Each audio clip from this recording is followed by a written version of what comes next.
Breaking news అందుతోంది. Iran పై Israel బాంబుల వర్షం కురిపిస్తోంది. ఇరాన్ ప్రభుత్వ మీడియా ఛానల్ పై బాంబు దాడి జరిగింది. లైవ్ లో వార్తలు చదువుతుండగా ఒక్కసారిగా బాంబు పేలిన పరిస్థితుంది. ప్రాణ భయంతో యాంకర్ పరుగులు పెట్టిన దృశ్యం స్క్రీన్ మీద కూడా చూడొచ్చు.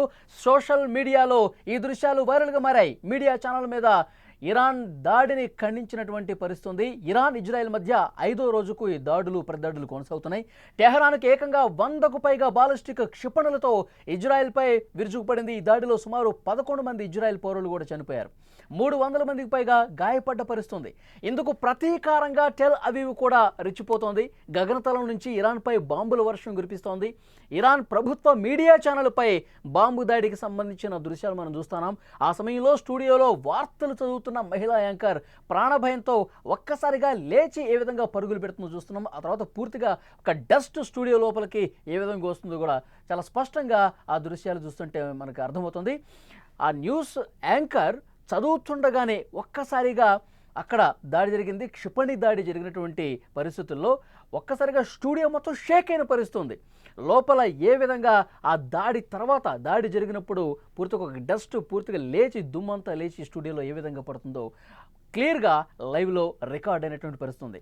ఈ దాడి జరక్క మునిపే ఒక అరగంట ముందే ఇజ్రాయెల్ చాలా క్లియర్ కట్గా డైరెక్షన్ ఇచ్చింది. అక్కడ ఉన్నటువంటి ప్రజలకు న్యూస్ ఛానల్స్ ఏవైతే ఉన్నాయో అక్కడ వాళ్ళందరూ కూడా ఒక అరగంటలో ఖాళీ చేసి వెళ్ళిపోవాలి, నెక్స్ట్ మా టార్గెట్ అదే అని చెప్పి ఒక అరగంట ముందే ఇజ్రాయెల్ ప్రకటన చేసింది. కానీ దీన్ని బేఖాతరు చేస్తూ అక్కడ వాళ్ళ పనుల్లో వాళ్ళు నిమగ్నమైపోయారు. ఇజ్రాయెల్కి వ్యతిరేకంగా వార్తలు చదువుతూనే ఉన్నారు. ఒక్కసారిగా క్షిపణి దాడి జరిగింది ఆ స్టూడియో మీద. ప్రభుత్వ అధికారిక ఛానల్ మీద మహిళా యాంకర్ వార్తలు చదువుతుండగానే క్షిపణి దాడికి సంబంధించినటువంటి దృశ్యాలు, ఆ మహిళా యాంకర్ భయంతో విధంగా పరుగులు పెడుతున్నటువంటి దృశ్యాలు మనం స్క్రీన్ మీద చూస్తున్నాం. సో ప్రస్తుతం అక్కడ ఉన్నటువంటి తాజా పరిస్థితి తెలుసుకునే ప్రయత్నం చేద్దాం. న్యూస్ రూమ్ నుంచి సీనియర్ జర్నలిస్ట్ విజయ్ లైవ్లో సిద్ధంగా ఉన్నారు. విజయ్, ప్రస్తుతం ఇరాన్ ఇజ్రాయెల్ పూర్తిగా ఇజ్రాయెల్ పైచేయి సాధించిన పరిస్థితి. ఎందుకంటే విజువల్స్ మనం చూస్తున్నాం. సాధారణ ప్రజానీకం, అక్కడ మహిళా యాంకర్లు కావచ్చు, మనం వీడియోలు చూస్తుంటే అర్థమవుతుంది. సామాన్యులైతే పాకిస్తాన్ గేట్లను తోసుకుంటూ ఇక్కడ వద్దు మనం బతకలేమని చెప్పి ప్రాణాలు అరచేత్తో పెట్టుకుని గుప్పిట్లో పెట్టుకుని పరిగెడుతున్నటువంటి పరిస్థితి మనం చూస్తున్నాం. సో లేటెస్ట్ అప్డేట్స్ ఏం కనిపిస్తున్నాయి ఇరాన్లో దాడులకు సంబంధించి మీ దగ్గర ఉన్న ఇన్ఫర్మేషన్ అందజేయండి. రైట్, మళ్ళీ మనం చాలా విషయాలు చూస్తుంటాం.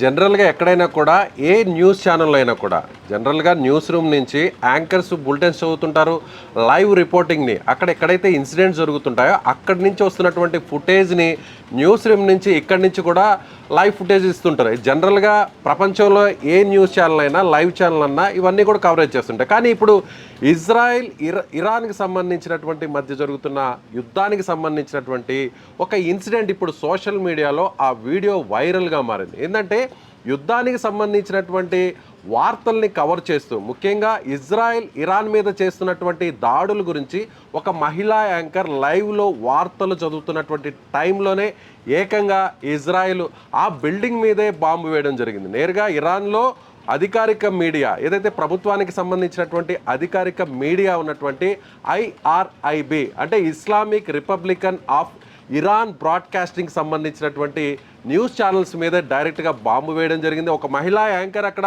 చాలా ఉద్వేగంగా ఆమె అక్కడ వార్తలు చదువుతుంది. ఇజ్రాయెల్ ఇక్కడ అమాయకుల్ని బలికొంటుంది, అమాయకుల మీద దాడులు చేస్తుంది, అమాయకుల మీద బాంబులు వేస్తుందంటూ చాలా ఎమోషనల్గా ఆమె న్యూస్ యాంకరింగ్ చేస్తోంది లైవ్లో.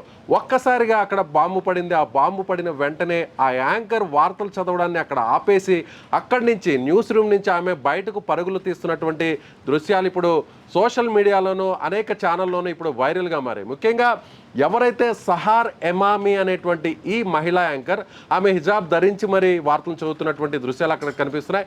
అయితే ఇది IRIB ఈ ఇరాన్కి సంబంధించినటువంటి బ్రాడ్కాస్టింగ్ న్యూస్ బిల్డింగ్ మీద అటాక్ జరిగిన వెంటనే వార్తలు కొద్దిసేపు ఆపేసేయడం జరిగింది. లైవ్ టెలికాస్టింగ్ కొద్దిసేపు ఆపేయడం జరిగింది. వెంటనే అలర్ట్ అయినటువంటి అక్కడ ఉన్నటువంటి ఇరాన్కి సంబంధించినటువంటి కొంతమంది మీడియా జర్నలిస్టులు అందరూ కూడా తిరిగి యాజ్ ఇట్ ఈస్గా లైవ్ కవరేజ్ని స్టార్ట్ చేశారని చెప్పాలి. అయితే ఇక్కడ ఈ ఘటనలో ఈ అటాక్లో దాదాపుగా 10 నుంచి 20 మంది జర్నలిస్టులు గాయపడ్డారు. ఇప్పటివరకు మనకు అందుతున్నటువంటి సమాచారం చూసినట్లయితే ఇరాన్కి సంబంధించినటువంటి 3 జర్నలిస్టులు కూడా ఈ అటాక్లో చనిపోయినట్టుగా సమాచారం ఉంటుంది. ముఖ్యంగా ఇజ్రాయెల్ చేస్తున్నటువంటి ఇరాన్ మీద చేస్తున్నటువంటి అటాక్స్ని ఒకసారి మనం పరిశీలించినట్లయితే చాలా వ్యూహాత్మకంగా ఇజ్రాయెల్ ఇరాన్ మీద అటాక్స్ చేస్తుంది. డిఫెన్స్కి సంబంధించినటువంటి కీలకమైనటువంటి అధినేతల బిల్డింగ్స్ని టార్గెట్ చేసింది, అక్కడ బాంబులు వర్షాన్ని కురిపించింది. అదేవిధంగా ప్రభుత్వానికి సంబంధించినటువంటి అధికారులకు సంబంధించి కీలకమైనటువంటి అధికారులు వాళ్ళ మీద వాళ్ళ బిల్డింగ్స్ మీద అటాక్ చేయడం జరిగింది. అదేవిధంగా ఏదైతే ముఖ్యంగా ఇరాన్కి సంబంధించినటువంటి కీలకమైనటువంటి నిఘా విభాగానికి సంబంధించినటువంటి అధిపతులను కూడా ఇప్పటికే అంతమొందించినటువంటి పరిస్థితి చాలా స్పష్టంగా మనకు కనిపిస్తుంది. అయితే ఇప్పుడు ఎందుకు ఈ విధంగా న్యూస్ ఛానల్ మీదే దాడి చేసింది అనేటువంటి విషయాన్ని ఒకసారి మనం పరిశీలించినట్లయితే, ఇజ్రాయెల్ ఇరాన్కి సంబంధించినటువంటి కీలకమైనటువంటి వ్యవస్థలన్నింటినీ కూడా తమ గుప్పెట్లో పెట్టుకోంది. ఇరాన్ ఏ అడుగు వేస్తున్నా కూడా, ఏ కదలిక జరుగుతున్నా కూడా ఆ సమాచారం తమకు అందుతోంది.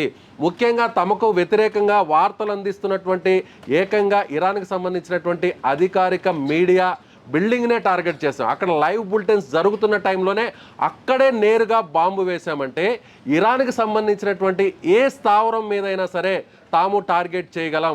ఇరాన్కి సంబంధించినటువంటి కీలకమైనటువంటి ఏ బిల్డింగ్స్ అయినా సరే సెకండ్లలో కూల్చివేయగలం అని ప్రపంచానికి చెప్తుంది. వ్యతిరేకమైనటువంటి కథనాలు ప్రసారం చేస్తోంది, ఇజ్రాయెల్ మీద విషం గక్కుతుంది. యుద్ధానికి సంబంధించి ప్రపంచానికి అబద్ధాలు, అభూత కల్పనలు ఇరాన్ ప్రచారం చేస్తుంది కాబట్టి దానికి ఒక హెచ్చరిస్తూ ఆ విధంగా భయపెట్టే విధంగా ప్రయత్నం చేసిందని భావించాలా? ఎందుకంటే అన్ని అబద్ధాలు చెప్తుంది కాబట్టి, ప్రపంచానికి నిజం తెలియాలి కాబట్టి ఆ విధమైన ప్రయత్నం చేసిందని భావించాలా?